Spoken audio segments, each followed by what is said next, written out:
기도하고 말씀토록 하겠습니다. 하나님, 오늘도 말씀으로 하루를 시작합니다.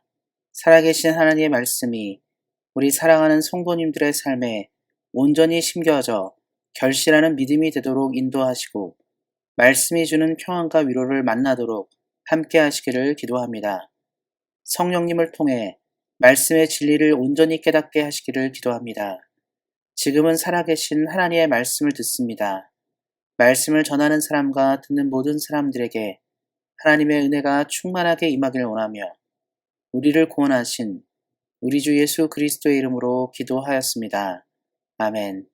함께 읽을 하나님의 말씀은 구약성경 953페이지 전도서 5장 13절부터 17절까지 말씀입니다. 구약성경 953페이지 전도서 5장 13절부터 17절까지 말씀입니다. 내가 해 아래에서 큰 패단되는 일이 있는 것을 보았나니 곧 소유주가 재물을 자기에게 해가 되도록 소유하는 것이라. 그 재물이 재난을 당할 때 없어지나니 비록 아들은 낳았으나 그 손에 아무것도 없느니라. 그가 모태에서 벌거벗고 나왔은즉 그가 나온 대로 돌아가고 수고하여 얻은 것을 아무것도 자기 손에 가지고 가지 못하리니 이것도 큰 불행이라. 어떻게 왔는지 그대로 가리니 바람을 잡는 수고가 그에게 무엇이 유익하랴. 일평생을 어두운 데서 먹으며 많은 근심과 질병과 분노가 그에게 있느니라. 아멘.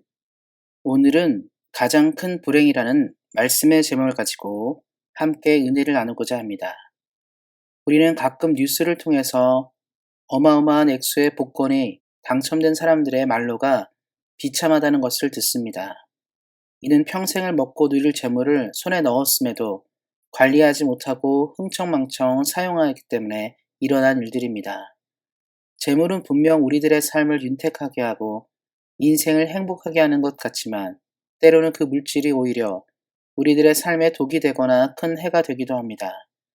그래서 우리는 재물에 대한 성경의 지혜를 배워야 합니다. 전도서의 기자인 솔로몬은 해 아래에서 가장 큰 패단이 되는 일이 재물이 자기에게 해가 되도록 소유하는 것이라고 이야기하고 있습니다. 재물이 해가 되도록 소유한다는 것은 넘치고 풍부한 재물이 그것을 소유한 사람에게 큰 불행을 안겨준다는 의미입니다. 왜 성경은 막대한 부를 소유하고 있는 것을 이렇게 표현하는지 우리는 한 번 더 생각해 볼 필요가 있습니다. 첫째로 14절에 나온 것처럼 우리가 가진 재물은 사라질 수가 있기 때문입니다. 어떤 사람들은 돈을 돈이라고 표현하는 것이 돌고 돌기 때문이라고 합니다. 물론 돈에 대한 정확한 기원은 아니지만 사람들이 돈에 대해서 가지고 있는 생각이 반영된 의미라고 생각합니다.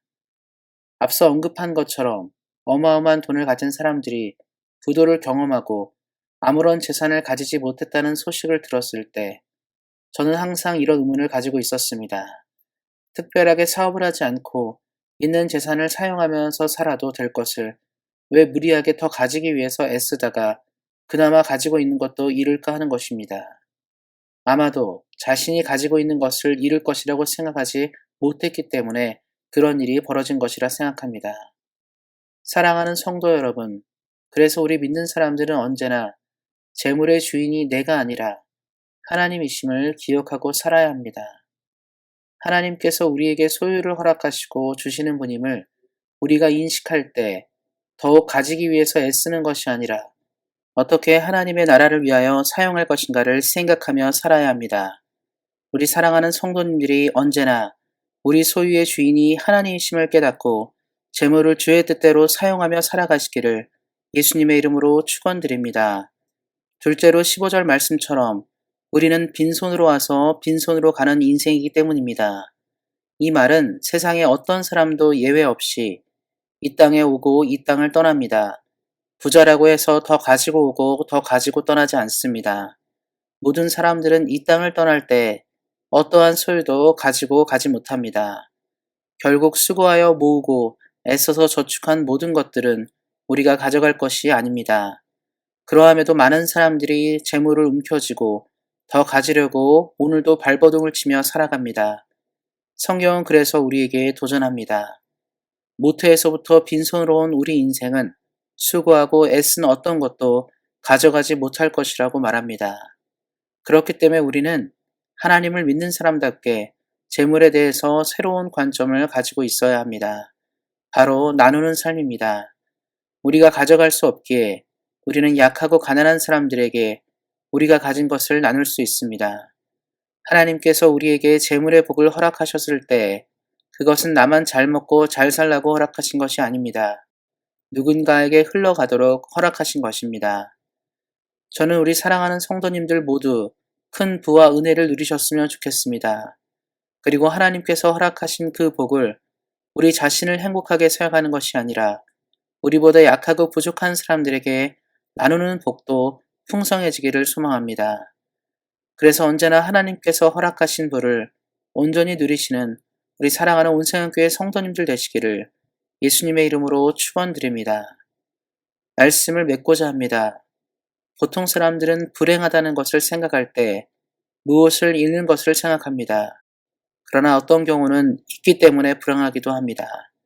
말씀처럼 단순히 움켜쥐기 위한 분은 우리를 불행하게 합니다. 더 많이 가짐으로 더 큰 불행을 만날 수 있다는 이야기입니다.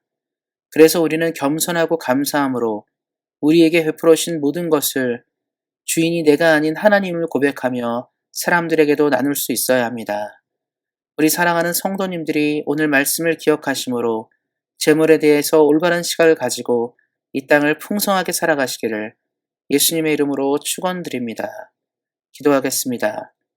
우리에게 복과 은혜를 내려주신 하나님, 언제나 우리 사랑하는 성도님들이 주님이 주신 것들에게 감사하게 하시고 하나님께서 허락하신 복을 다른 사람들과도 나누는 은혜가 있도록 함께 하시기를 기도합니다. 언제나 이 땅을 살아갈 때 우리 사랑하는 성도님들이 주의 복을 온전히 누리며 살게 하실 하나님을 믿으며 우리를 구원하신 우리 주 예수 그리스도의 이름으로 기도하였습니다. 아멘. 이어서 기도 제목 가지고 기도하는 시간 갖도록 하겠습니다. 먼저 내일 있을 주일 예배가 하나님께 영광을 돌리는 예배가 되도록 기도해 주시기 바랍니다. 그리고 우리 온생한교회가 우리를 불러주신 하나님의 소명과 시대적 사명을 잘 감당하는 교회가 되도록 기도해 주시기 바랍니다.